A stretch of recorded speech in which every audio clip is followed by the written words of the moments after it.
Bem-vindos, doutores, ao plantão de dúvidas aqui da OAB de São Paulo, da Escola Superior da Advocacia da OAB de São Paulo. É um prazer estar aqui com os colegas para a gente tentar responder aí, dirimir as dúvidas que têm chegado. A gente tem recebido diversas dúvidas e aos poucos a gente tem tentado responder, esclarecer essas dúvidas.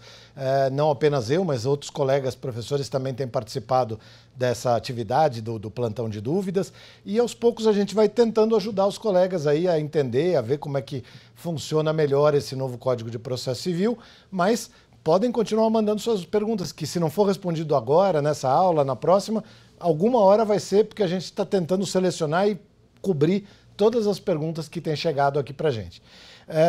Vou então dar início aqui às perguntas de hoje.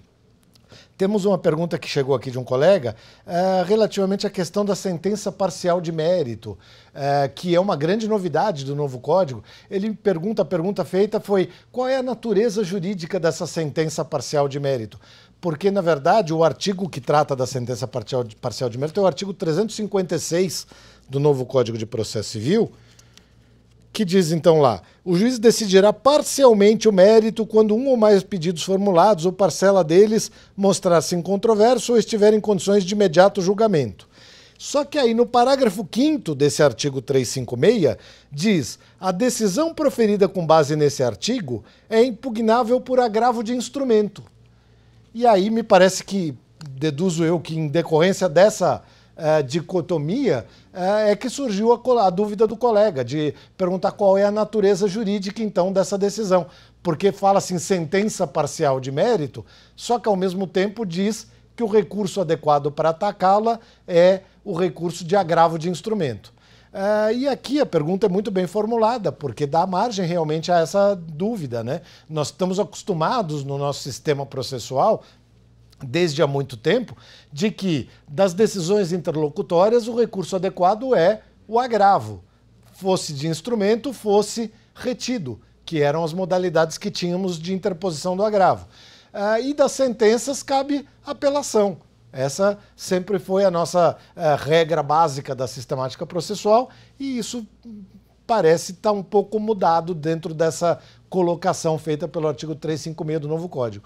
Mas, na verdade, doutor, veja só, não houve uma modificação nessa sistemática. Nós continuamos podendo afirmar essa regra de que das decisões interlocutórias cabe agravo, só que agora agravo de instrumento. Isso é uma outra dúvida que talvez a gente tenha que responder. Eu vou dar uma olhada aqui também, acredito termos perguntas nesse sentido, não vou antecipar agora para não tumultuar muito essa resposta, mas no novo Código não existe mais agravo retido, só agravo de instrumento, nas hipóteses taxativamente previstas. Agora, o que fez o novo Código ao criar essa sentença parcial de mérito? O novo Código, na verdade, tornou uma coisa que nós já tínhamos no Código de 73, mas que não chamava sentença parcial de mérito, chamava antecipação de tutela com base no artigo 273, parágrafo 6º do Código de Processo Civil de 73.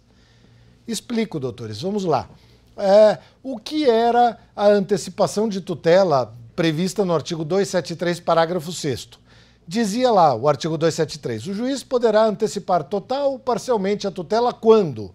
E aí o parágrafo 6º dizia, quando um dos pedidos for incontroverso.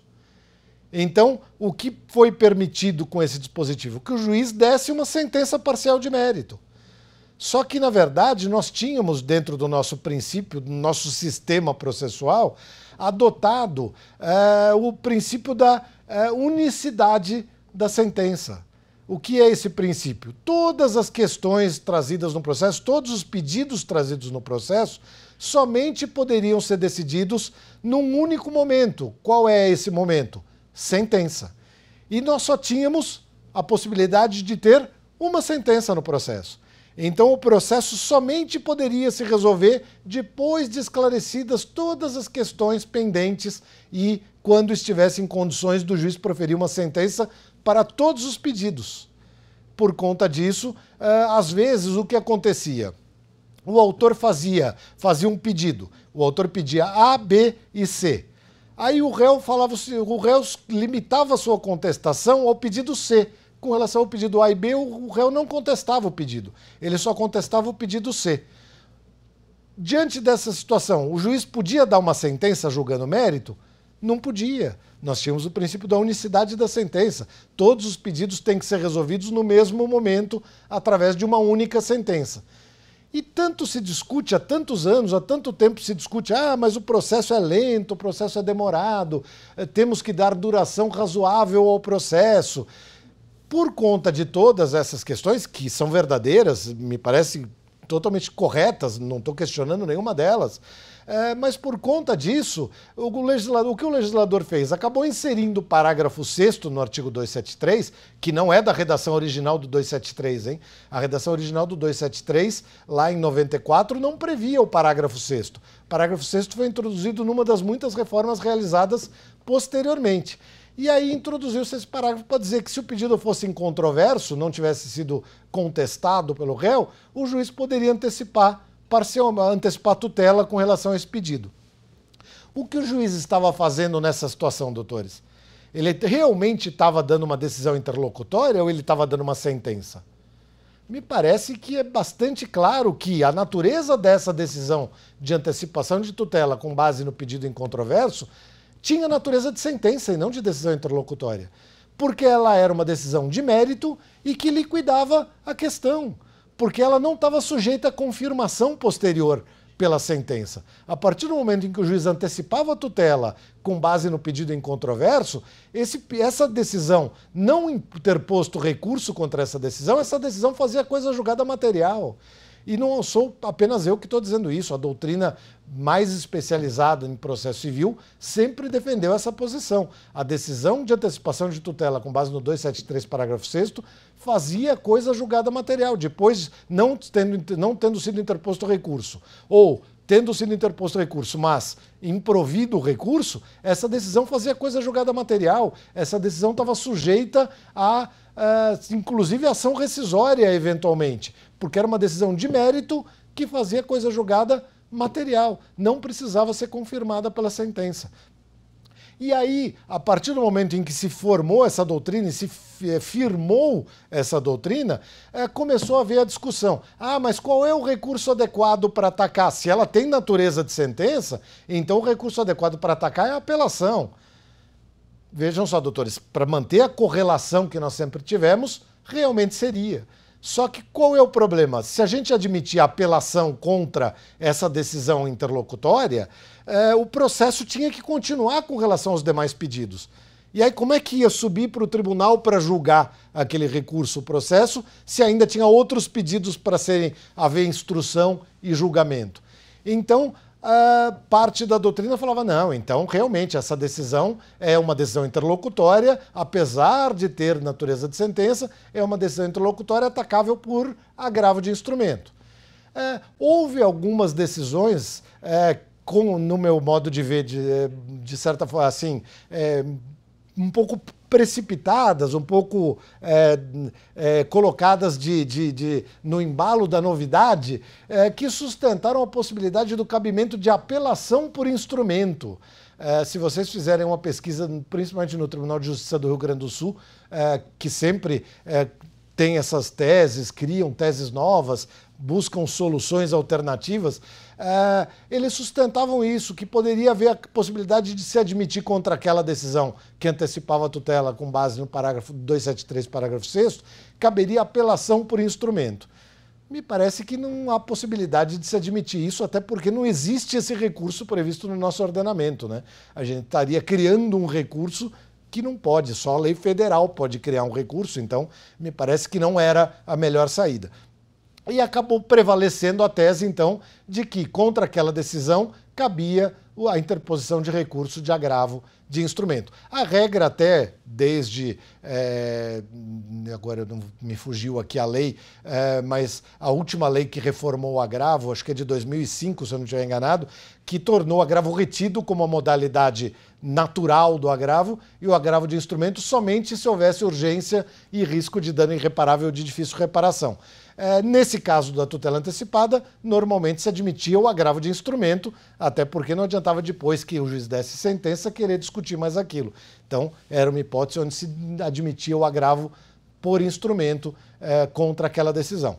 O novo código, na verdade, o que fez? Ele, em vez de chamar aquela decisão de tutela antecipada com base em pedido incontroverso, deu um nome que me parece muito mais apropriado àquela decisão, que é sentença parcial de mérito. Então, na verdade, o que o juiz fez ao proferir aquela decisão, acolhendo o pedido que tinha restado incontroverso, era uma sentença. A natureza claramente é de sentença. Porém, o recurso adequado para atacá-la é o recurso de agravo de instrumento. E como eu coloquei para os colegas lá no começo da resposta, no novo código o agravo de instrumento só é cabível nas hipóteses expressamente previstas no artigo 1015 ou em leis extravagantes. Então tem que estar expressamente previsto o cabimento do agravo de instrumento. Senão, não cabe agravo de instrumento e não cabe também agravo, porque o agravo retido não existe mais. Também havia algumas perguntas aqui que a gente viu a respeito disso. O novo Código de Processo Civil acabou com o agravo retido. Ou as questões interlocutórias, as decisões interlocutórias, as questões prejudiciais decididas ao longo do processo, são passíveis de serem atacadas por agravo de instrumento, modalidade estabelecida lá no 1015, hipóteses estabelecidas no artigo 1015 do Código, ou elas não estão sujeitas à preclusão. Elas serão atacadas todas pela apelação.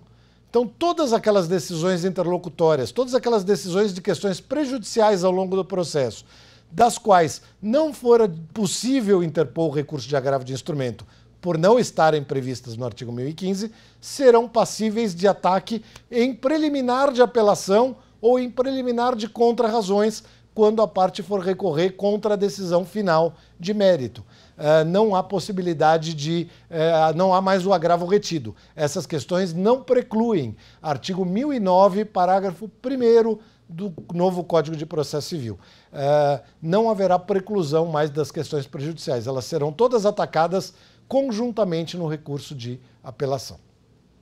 Acredito aí que a gente conseguiu esclarecer essas dúvidas, espero pelo menos ter esclarecido a dúvida do colega com relação a essa questão da natureza jurídica e da sentença parcial de mérito.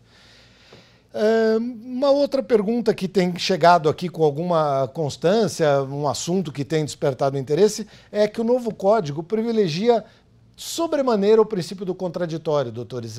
Há diversas passagens, inúmeras passagens no código, onde a gente vai ver que está tratado, está falando, o juiz sempre deve respeitar o contraditório, mesmo que sejam questões que o juiz pode resolver de ofício, ele deve primeiro ouvir as partes.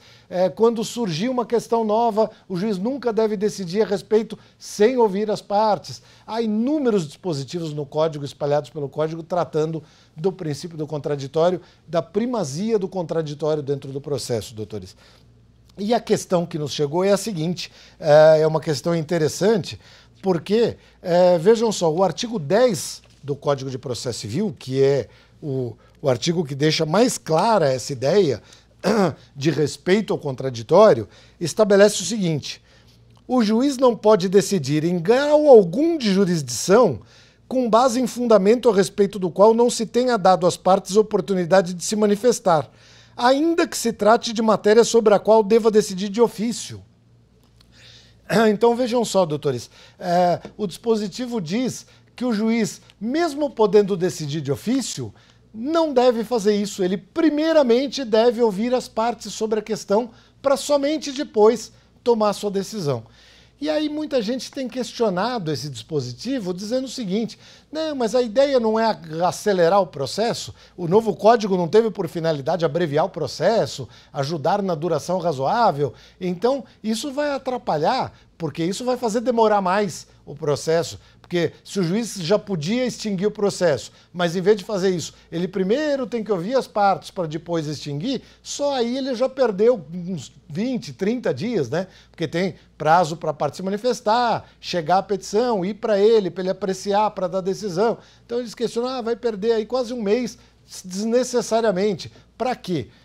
Vejam, doutores, não é para quê, é muito simples e muito objetiva essa norma. O que acontece quando o juiz decide uma matéria de ofício sem abrir vista às partes?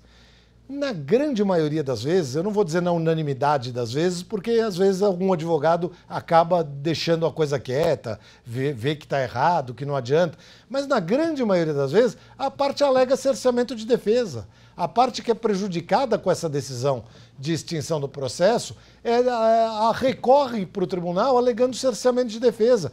Por quê? Porque ela foi surpreendida com aquela decisão. Aquela decisão não estava prevista, ninguém tinha falado sobre aquilo. Por exemplo, uma extinção do processo por ilegitimidade passiva. Então, o juiz olha o processo, analisa e fala, ah, não, o réu aqui é parte ilegítima. O réu nem tinha falado isso, hein? Vejam só, nem o réu falou que era parte ilegítima. Mas o juiz analisa a questão e fala, não, eu estou percebendo aqui, esse réu não é parte legítima para responder. Extinga o processo sem julgamento do mérito. O réu até vai ficar contente, ele foi excluído do processo. Mas o autor, com toda certeza, vai recorrer alegando cerceamento de defesa. Por quê? Porque ele nem foi ouvido sobre aquilo, ninguém tinha alegado aquilo até então. E o autor pode querer trazer elementos para provar que o réu é sim parte legítima. E como ele vai fazer isso? Ele vai ter que apelar para o tribunal, para reverter a decisão do tribunal por cerceamento de defesa. Aí o tribunal vai falar, realmente, o autor sequer foi ouvido e não pôde fazer prova para mostrar que o réu era parte legítima. Anulo a sentença, retornem os autos. E aí o processo volta para a primeira instância, para o autor poder produzir as provas, tentar demonstrar para o juiz que o réu é parte legítima. Então, vejam o tempo que se perdeu nisso para o autor recorrer. Não era muito mais fácil o juiz, antes de distinguir o processo, ouvir o autor sobre aquela questão? O autor já tentava provar se o réu era parte legítima ou não, e não se perdia todo esse tempo desnecessário, não se gastava todo esse dinheiro desnecessário com preparo de apelação, porte de remessa e retorno, para voltar. É muito melhor, doutores. Então, isso não vai atrasar o processo. Essa ideia de que o juiz ter que respeitar o contraditório antes de tomar decisões, ainda que sejam matérias que ele pode e deve conhecer de ofício, não é um atraso para o processo. Ao contrário, me parece que é um bem para o processo.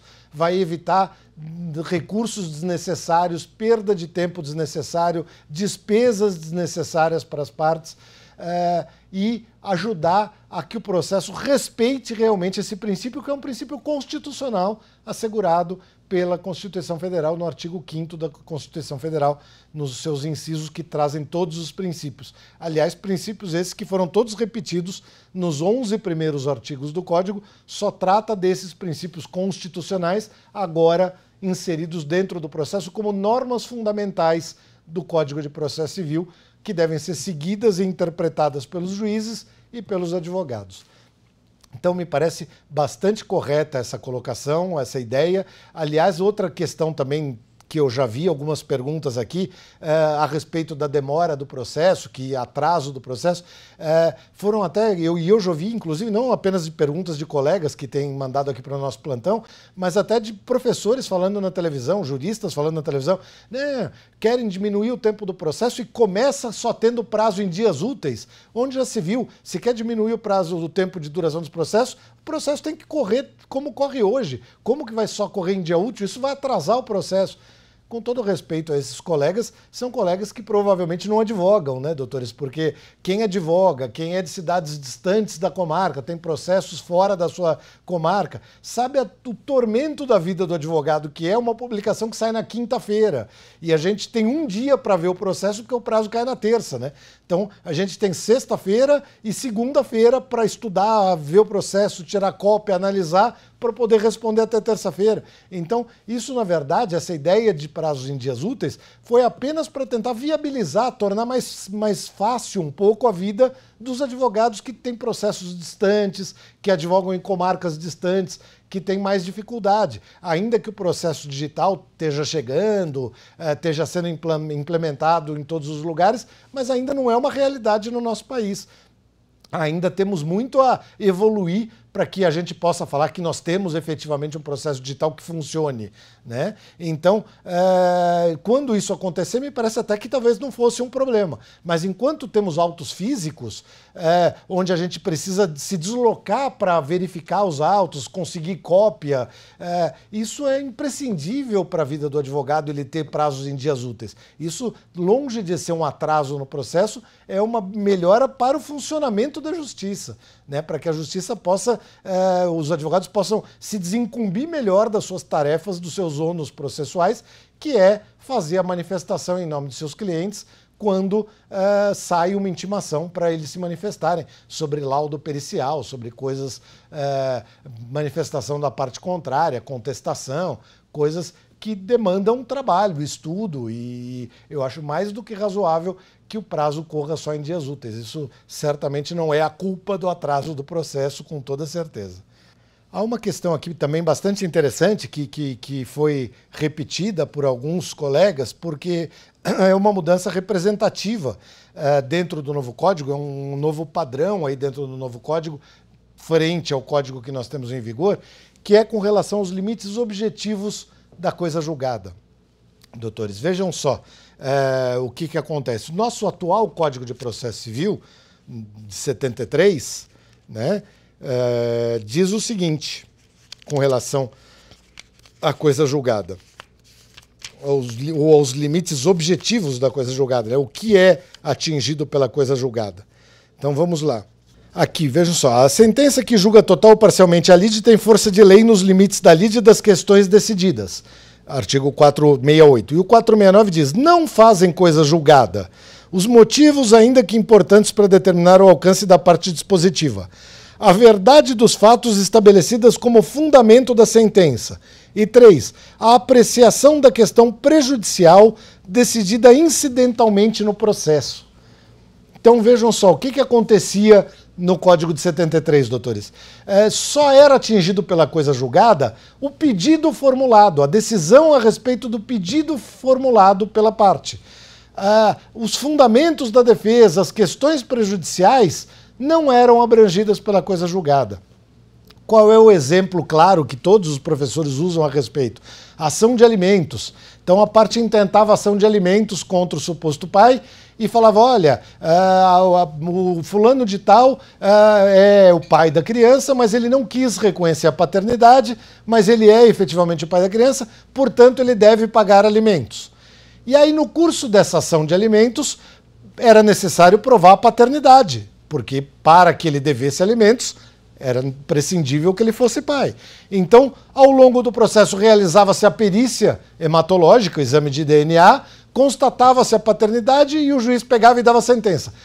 Portanto, condeno ao réu a pagar alimentos ao seu filho no valor de tanto por mês até os 21 anos de idade. O que fazia a coisa julgada nessa decisão, doutores? Condeno a pagar alimentos no valor de tanto até os 21 anos de idade. Aí a paternidade? Não fazia, doutores, porque é uma questão prejudicial decidida incidentalmente, não era pedido. Mas tinha como fazer isso? Tinha. O artigo 5º e o artigo 325 do Código de Processo Civil de 73 estabeleciam que, caso a parte quisesse que sobre a questão prejudicial decidida incidentalmente tivesse força de coisa julgada, pesasse a força da coisa julgada, era necessário promover ação declaratória incidental. Artigo 5º e artigo 325 do Código de Processo Civil de 73. Então a parte, dentro daquela ação de alimentos, entrava com uma ação declaratória incidental, pedindo o reconhecimento da paternidade com força de coisa julgada, para que aquilo também se tornasse indiscutível, também se tornasse imutável entre as partes, não pudesse mais ser revisto em nenhum outro processo. Pois bem, o que fez o Código de Processo Civil de 2015?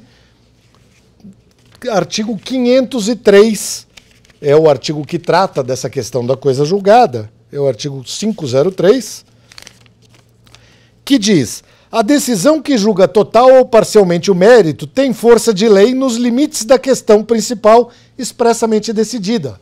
Até aí nenhuma mudança. Estamos como no sistema do Código de 73. Parágrafo 1º. O disposto no caput aplica-se a resolução de questão prejudicial decidida expressa e incidentemente no processo se 1. Dessa resolução depender o julgamento do mérito. 2. A seu respeito tiver havido contraditório prévio e efetivo, não se aplicando no caso de revelia. E 3. O juízo tiver competência em razão da matéria e da pessoa para resolvê-la como questão principal. Então vejam só o que aconteceu, doutores.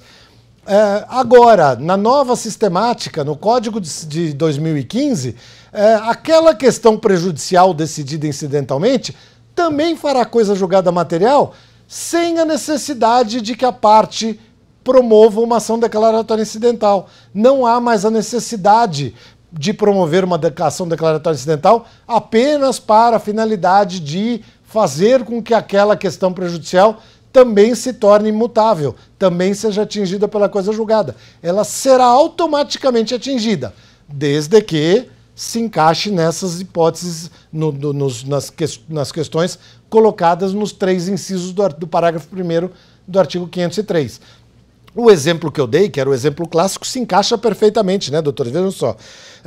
Dessa resolução depender o julgamento do mérito. Quer dizer, obviamente, o mérito da ação de alimentos, a condenação a pagar alimentos, só haverá se o réu for o pai da criança. Se, evidentemente, a questão decidida incidentalmente falar o réu não é pai da criança, ele não terá que pagar alimentos.